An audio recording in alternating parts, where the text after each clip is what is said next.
Hey guys, welcome back to the channel. Happy Sunday. If you're new here, welcome. If you're returning, welcome back.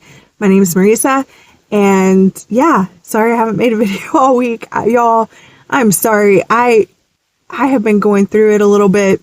The first 2 weeks, I was literally just high strung, just getting my bearings, calming down. I had no idea where it was. I had no routine, and I'm very much a person that needs routine to feel normal. And then this week I finally kind of got a little routine going. I got a little safe place to sleep. I've got familiar with the area. I've gotten comfortable driving. So this week has been much easier in that aspect.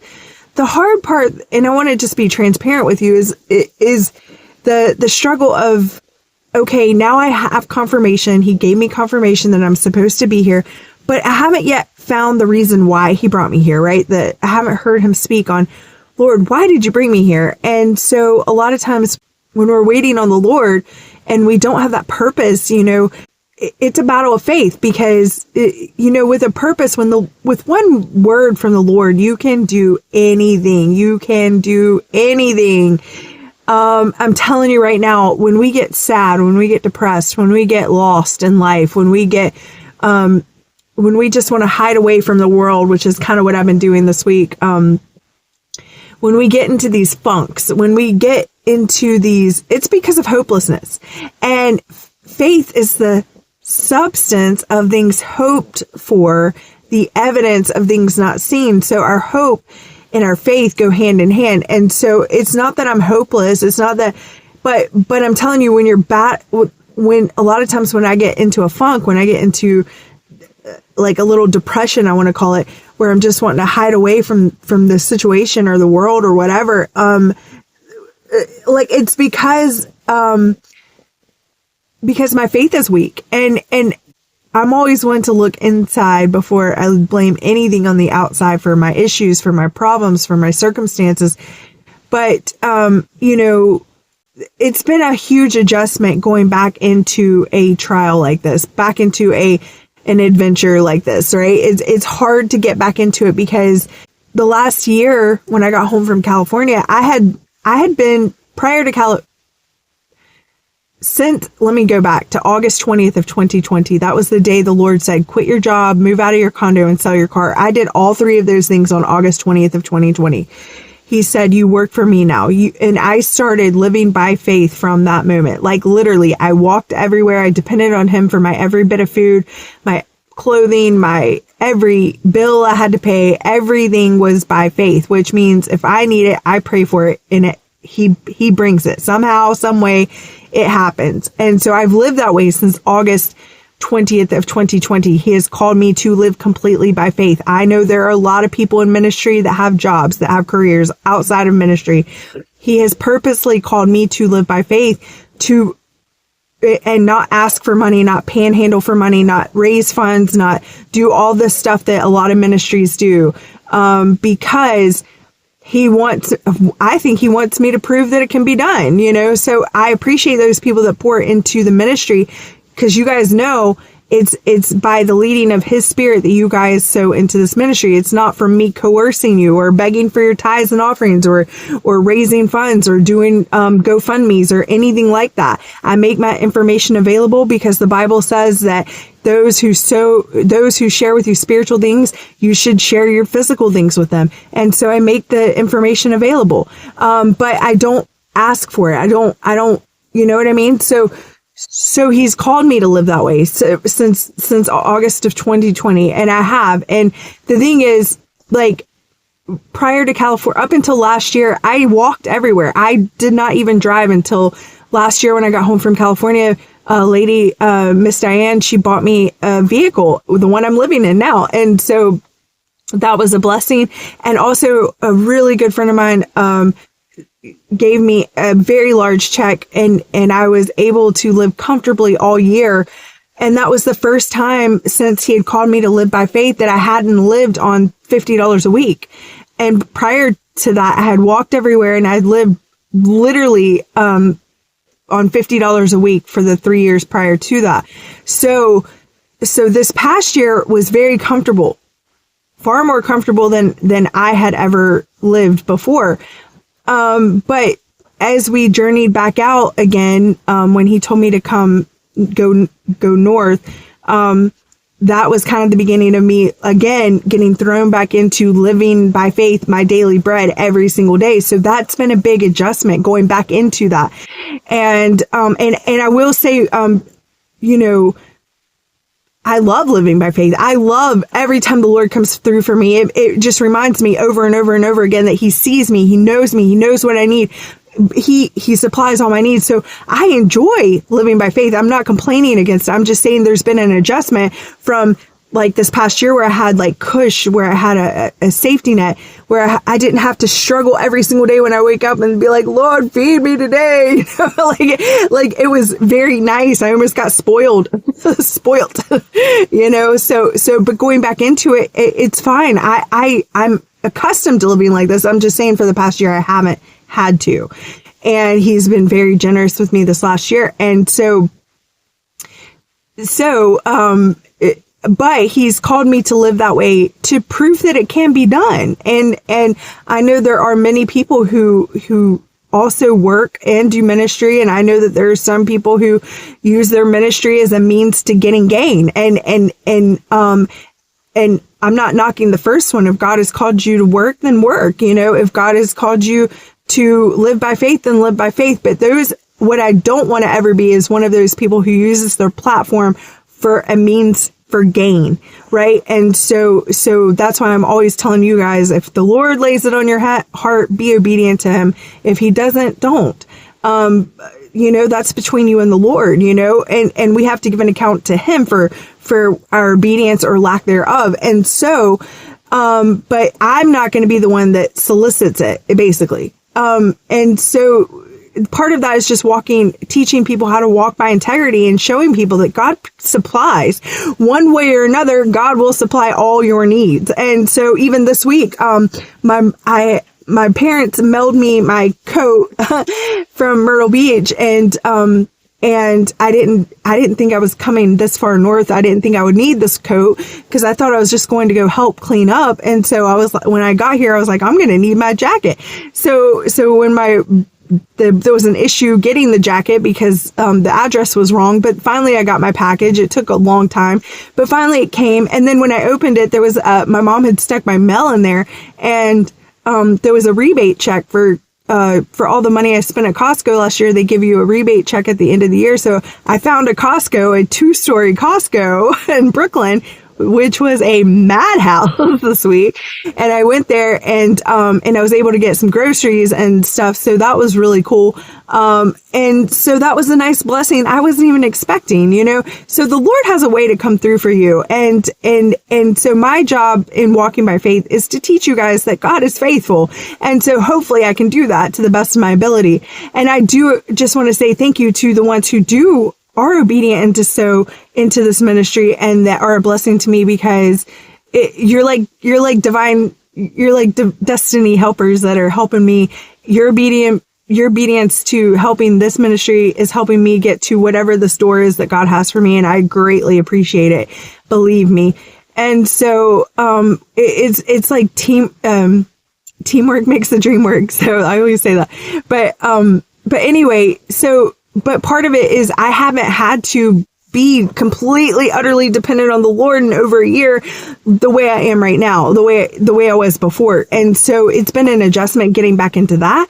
It's been an adjustment being in this giant city with all these people making all this noise all the time and not like learning how to drive in the city traffic like this and one-way streets and people blowing their horns and yelling out their windows at you because you don't know where you're going or how to drive. Learning how to parallel park and all the stuff, and finding like parking. Oh my goodness, finding parking, let alone being able to park in the parking spot. I spend half my day finding parking. So, I'm starting to get into the groove now where I know the best places to park and when to get there and things like that. And so it's been a whole little learning curve for the past couple weeks. I've had a lot to learn the past couple weeks. And I've never lived in a city of this magnitude. And I've been in city before, but I was walking everywhere. So this is a whole new aspect of, and I don't remember if I told you, but I was in a really bad car accident in 2020, which is the reason why I walked the past 3 years. I had gotten another car after my wreck, but I couldn't hardly drive it because I was not okay.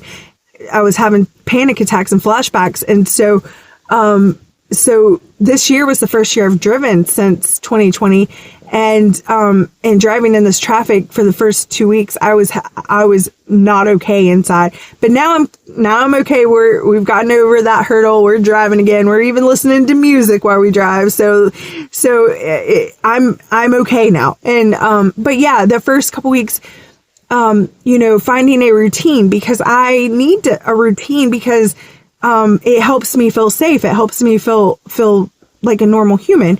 And so, now I have a little bit of a routine, and I kind of feel like, okay, we're not in panic mode. We're not in high stress. Like, I'm calming down, basically, getting acclimated, finding, some familiarity in this crazy place. And, so that's kind of been my past couple weeks. And then last week, God gave me the amazing confirmation that I'm supposed to be here. But this week, he hasn't spoken as to why he brought me here.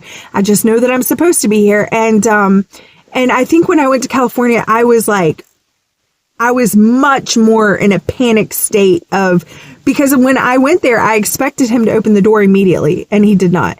And so when he did not open the door immediately, I freaked out. Like, I had a full freak out meltdown. Like, Lord, what's happening? And he kept giving me this scripture about go to the next town over and there you'll find a colt of a donkey. So he had me chasing donkeys in LA, which at the time, that wasn't the assignment. That's not why he brought me there. But in that assignment, he got me out walking the streets on a mission, keeping my mind occupied, giving me something to do, get me out of the hotel I was staying at to like go out and seek and to find something. And then after about a month, I found 2 donkeys. Neither one of them were it. And it was actually the worst 3 days of my entire life.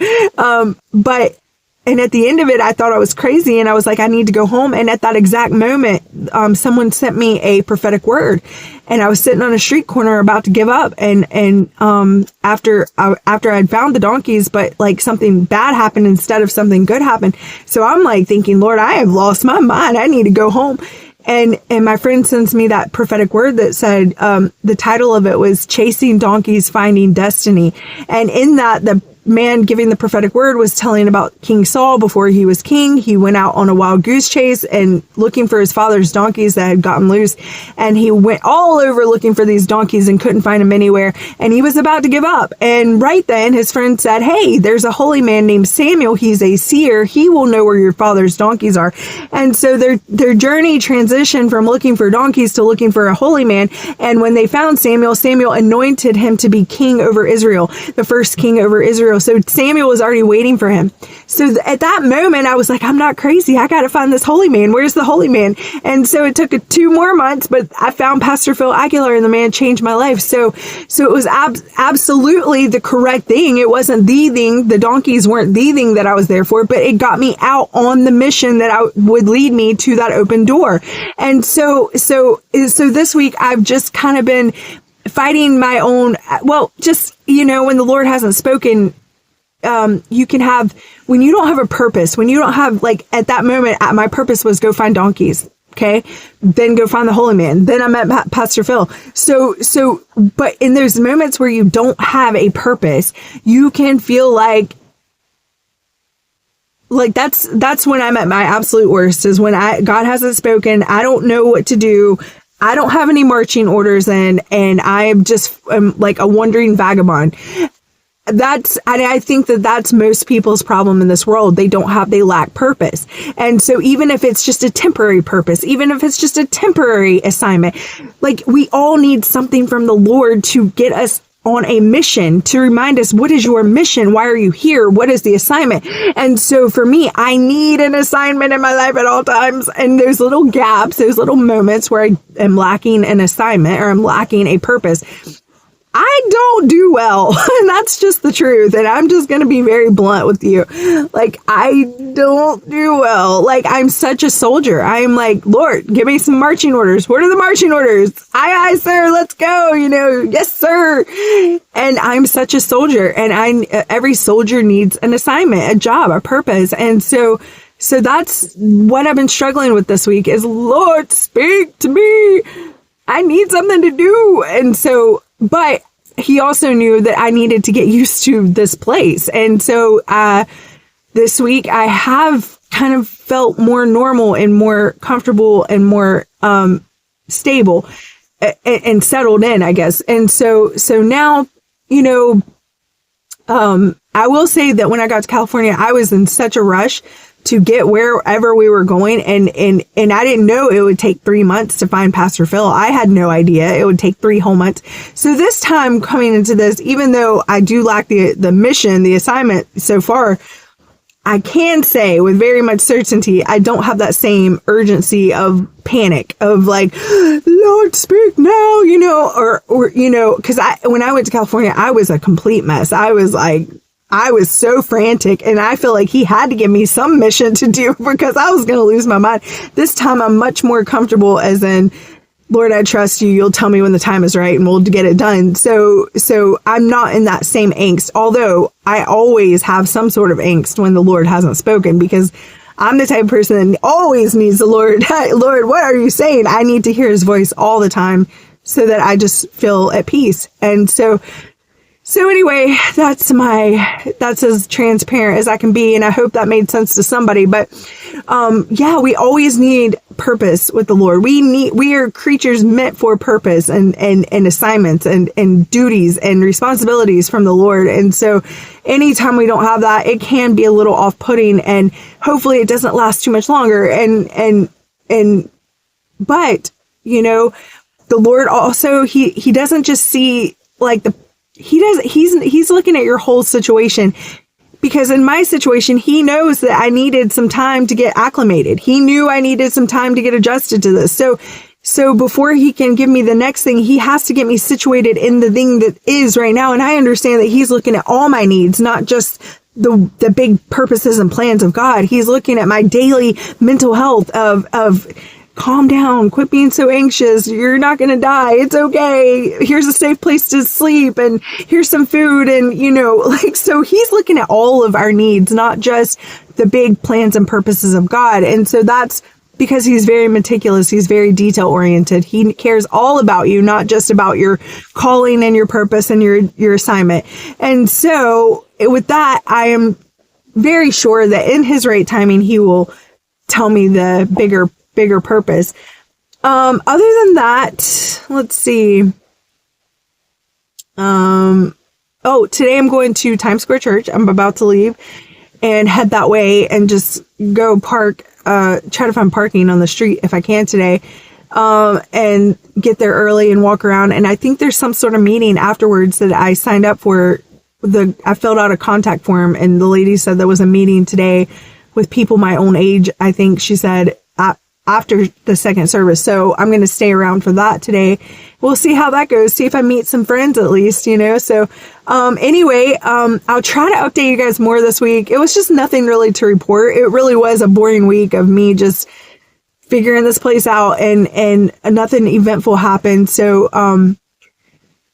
anyway, let's all pray to hear God's voice clearly and trust him in the waiting, trust him in those quiet times when he hasn't spoken, that he's still there. He's still God. He's still providing. He's still leading. He's still, and we won't miss what he has for us. There's no way we can miss it. So, with that, I just want to encourage you in that. And I love you guys, and I will try to update you soon, and I'll talk to you later. Bye.